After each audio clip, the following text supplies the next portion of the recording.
അപ്പോൾ ഇന്ന് ഞാൻ തയ്യാറാക്കാനായിട്ട് പോകുന്നത് ഒരു ക്യാരറ്റ് ഓയിലാണ്. എല്ലാവരും തയ്യാറാക്കുന്നതിനേക്കാൾ ഒരു ഡിഫറെൻ്റ് ആയിട്ടാണ് ഞാൻ ക്യാരറ്റ് ഓയിൽ തയ്യാറാക്കുന്നത്. നമ്മൾ സാധാരണ ക്യാരറ്റ് ഓയിൽ തയ്യാറാക്കുമ്പോൾ ക്യാരറ്റും കുറച്ച് മഞ്ഞളും ഇട്ടിട്ടാണ് സാധാരണ എല്ലാവരും ക്യാരറ്റ് ഓയിൽ തയ്യാറാക്കുന്നത്. എന്നാലും ഞാൻ കുറച്ചധികം ഇൻഗ്രീഡിയൻസ് കൂടുതലായിട്ട് ആഡ് ചെയ്തിട്ടാണ് ക്യാരറ്റ് ഓയിൽ തയ്യാറാക്കുന്നത്. അപ്പം ഇങ്ങനെ ഈ ഒരു മെത്തേഡിൽ ചെയ്യുമ്പം കുറച്ചും കൂടെ ബെനിഫിറ്റ് കൂടുതലായിട്ട് കിട്ടുന്നതായിട്ട് എനിക്ക് തോന്നിയിട്ടുണ്ട്. നിങ്ങളൊരു കൊച്ചു കുഞ്ഞിന് വേണ്ടിയിട്ടാണ് നമ്മൾ ഈ ഒരു ക്യാരറ്റ് ഓയിൽ തയ്യാറാക്കുന്നതെങ്കിൽ ഉറപ്പായിട്ടും നിങ്ങൾ ഈ ഒരു മെത്തേഡ് യൂസ് ചെയ്ത് തയ്യാറാക്കി നോക്കൂ. ഉറപ്പായിട്ടും നല്ല റിസൾട്ട് കിട്ടും. കുഞ്ഞുങ്ങളുടെ ബോഡിയൊക്കെ നന്നായിട്ട് ബ്രൈറ്റൻ ചെയ്യാനായിട്ട് സഹായിക്കും. അപ്പം ഏതൊക്കെ ഇൻഗ്രീഡിയൻസ് ആണ് ഞാൻ കൂടുതലായിട്ട് ആഡ് ചെയ്യുന്നതെന്ന് നമുക്ക് നോക്കാം. അതിനു മുന്നേ ആദ്യമായിട്ടാണ് ആരെങ്കിലും എൻ്റെ ചാനൽ ഇപ്പോൾ കാണുന്നതെങ്കിൽ വീഡിയോ ഇഷ്ടപ്പെട്ടാൽ യൂസ്ഫുൾ ആണെങ്കിലും ഒന്ന് സബ്സ്ക്രൈബ് ചെയ്യുക. അപ്പം നമുക്ക് വീഡിയോ കാണാം.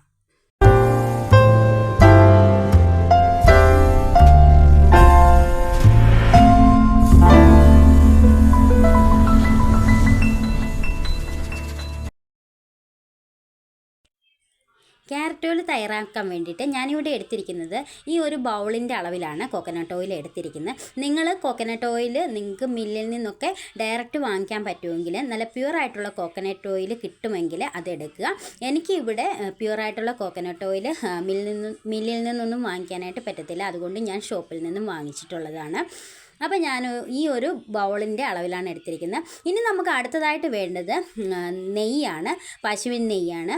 അപ്പോൾ ഞാൻ കോക്കനട്ട് ഓയിൽ ഒരു വലിയ പാത്രത്തിലാണ് എടുത്തിരിക്കുന്നത്. അതിൻ്റെ ഒരു 1/4 ഭാഗം വരുന്നത്ര പാത്രത്തിലാണ് ഞാൻ ഈ എടുത്തിരിക്കുന്നത്. ഞാൻ വളരെ ചെറിയ എമൗണ്ട് ക്യാരറ്റ് ഓയിലാണ് ഉണ്ടാക്കുന്നത്. അപ്പോൾ അതുകൊണ്ടാണ് ഞാൻ ഇത്രയും ചെറിയ എമൗണ്ടുകൾ എടുത്തിരിക്കുന്നത്. ഞാനിവിടെ എടുത്തിരിക്കുന്നത് 2 ക്യാരറ്റാണ്. 2 ക്യാരറ്റ് അത്യാവശ്യം വലുപ്പമുള്ള 2 ക്യാരറ്റാണ് എടുത്തിരിക്കുന്നത്. ഇനി വേണ്ടത് ചെറിയൊരു പീസ് മഞ്ഞളാണ്, പച്ചമഞ്ഞൾ. ഇനി നമുക്ക് ഈ കോക്കനട്ട് ഓയിൽ ഒരു പാനിലേക്ക് ഒഴിച്ചു കൊടുക്കാം. അടിഭാഗം നന്നായിട്ട് കട്ടിയുള്ള ഒരു പാനാണ് ഞാൻ എടുത്തിരിക്കുന്നത്. ആദ്യം നമ്മൾ കോക്കനട്ട് ഓയിൽ ഒഴിച്ചു കൊടുക്കുകയാണ്.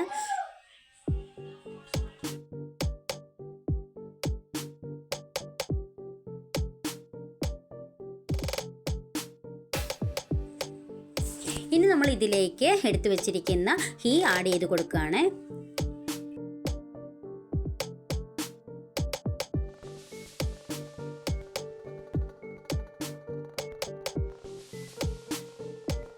ക്യാരറ്റ് തോലൊക്കെ കളഞ്ഞ് വൃത്തിയാക്കിയിട്ട് നമ്മളിതൊന്ന് മിക്സിക്കകത്തിട്ട് അടിച്ചെടുത്തുകൊണ്ട് വരണം. അപ്പം നമുക്ക് അത് ചെയ്തിട്ട് വരാം.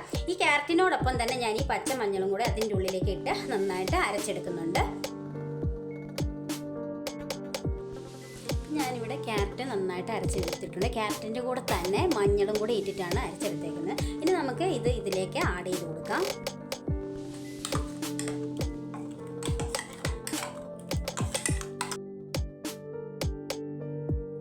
ആർക്കെങ്കിലും മഞ്ഞൾ അലർജി ഉണ്ടെങ്കിൽ മഞ്ഞൾ ചേർക്കേണ്ട, മഞ്ഞൾ സ്കിപ്പ് ചെയ്യാവുന്നതാണ്. മഞ്ഞളിന് പകരം നിങ്ങളുടെ കയ്യിൽ ഓറഞ്ച് പീൽ പൗഡർ ഉണ്ടെങ്കിൽ അത് ചേർക്കാം. ഇനി ഓറഞ്ച് പീൽ പൗഡറും ഇല്ല എങ്കിൽ ക്യാരറ്റ് മാത്രം മതി, വേറെ ഒന്നും ചേർക്കണമെന്നില്ല.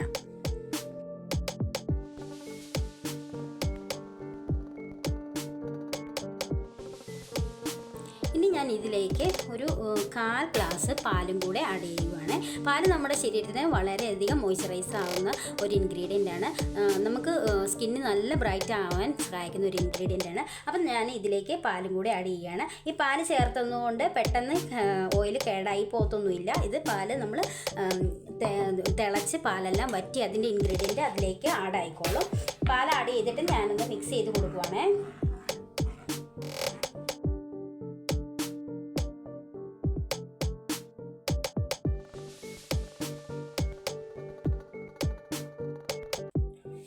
മിക്സ് ചെയ്തതിന് ശേഷം നമുക്ക് ഇത് തീയിൽ വെച്ച് നന്നായിട്ടൊന്ന് വറ്റിച്ചെടുക്കണം.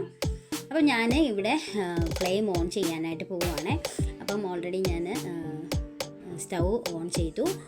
ഇനി നമുക്കിത് സ്റ്റൗവിൽ വെച്ച് നന്നായിട്ട് തിളച്ച് വറ്റുന്നിടം വരെ വെയിറ്റ് ചെയ്യണം. ഒരുപാട് നേരം നമുക്ക് കുറച്ച് ഇളക്കി കൊടുക്കാനുണ്ട്.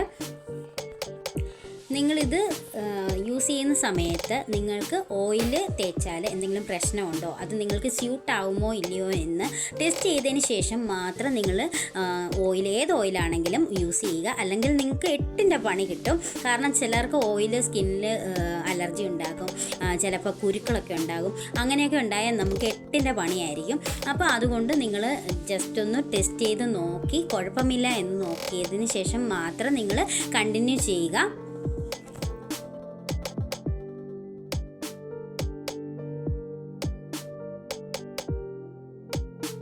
ഇതിപ്പോൾ നന്നായിട്ട് തിള വന്നിട്ടുണ്ട്. ഇത് നമ്മൾ ഒരുപാട് നേരം തീയിൽ വെച്ച് ഇളക്കി റെഡിയാക്കിയാൽ ഇത് നേരെ ആവത്തുള്ളൂ.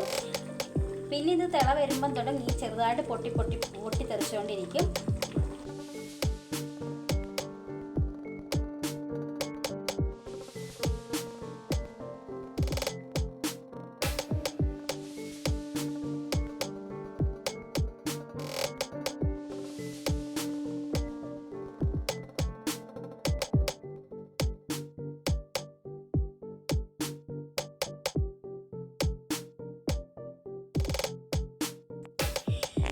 ഫ്ലെയിം നന്നായിട്ട് കുറച്ച് വെച്ചിട്ട് വേണം നമ്മളിത് ഉണ്ടാക്കിയെടുക്കാനായിട്ട്.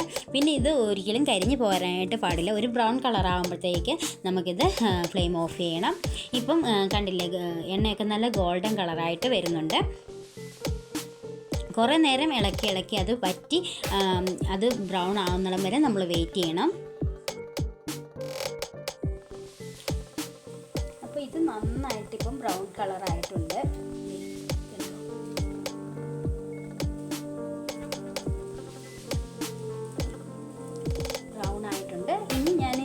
ഫ്ലെയിം ഓഫ് ചെയ്യാണ്.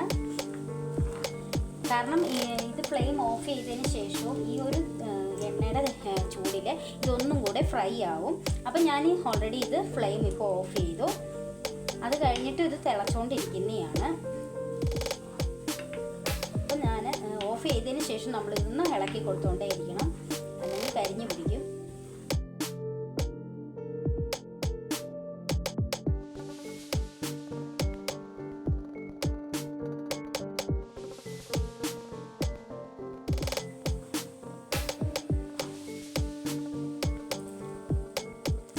ഇത് നന്നായിട്ട് ബ്രൗൺ ആയിട്ടുണ്ടല്ലേ. ഇനി നമുക്ക് ഈ ഒരു എണ്ണ അരിച്ചെടുത്തതിന് ശേഷം ഈ വരുന്ന ഒരു സംഭവമില്ല, ഈ ഒരു വേസ്റ്റായിട്ട് വരുന്ന ആ ഒരു സാധനം നമ്മൾ കളയേണ്ട കാര്യമില്ല. ഇത് നമുക്ക് ബോഡി സ്ക്രബ്ബറായിട്ട് നമുക്ക് യൂസ് ചെയ്യാം. അതിലേക്ക് കുറച്ച് തേനും അരിപ്പൊടിയും കൂടെ മിക്സ് ചെയ്ത് കുറച്ച് പാലും കൂടെ ആഡ് ചെയ്ത് നന്നായിട്ട് മിക്സ് ചെയ്തതിന് ശേഷം നമുക്ക് ഒരു ബോഡി സ്ക്രബ്ബറായിട്ട് യൂസ് ചെയ്യാം.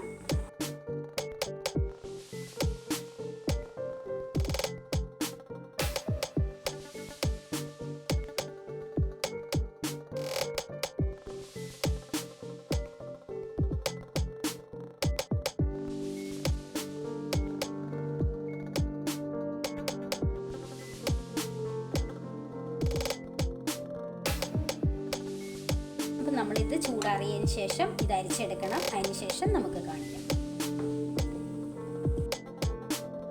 ഞാനിതിപ്പോൾ അരിച്ചെടുത്തു. നിങ്ങൾക്കൊരു കോട്ടൺ തുണി ഉപയോഗിച്ച് അരിപ്പ് വെച്ച് അരിച്ചെടുക്കാം. അപ്പം നമ്മുടെ ക്യാരറ്റ് ഓയിൽ ഇവിടെ റെഡി ആയിട്ടുണ്ട്. ഇത് ചൂടാറിയതിന് ശേഷം നമുക്കിതൊരു ഗ്ലാസ് ബോട്ടിലിലേക്ക് ആക്കി വെക്കാം. ഇനി നമുക്ക് ഇത് അപ്ലൈ ചെയ്ത് കാണിക്കാം.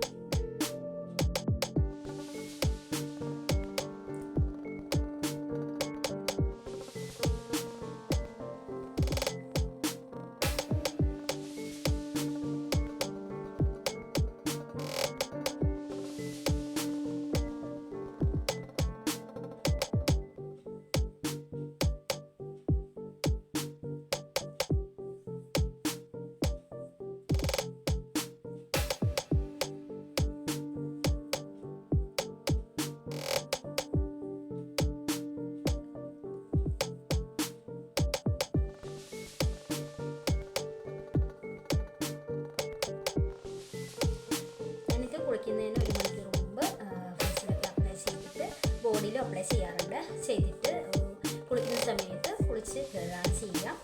ആ സമയത്ത് ബാത്തിങ് പൗഡറാണ് യൂസ് ചെയ്യാറുള്ളത്. അപ്പം നിങ്ങളെല്ലാവരും ഒന്ന് ട്രൈ ചെയ്ത് നോക്കുക. കിടു റിസൾട്ടാണ്, എൻ്റെ ഒരു എക്സ്പീരിയൻസ് ആണിത്. അപ്പം എല്ലാവരും ട്രൈ ചെയ്തതിന് ശേഷം റിസൾട്ട് കിട്ടിയാൽ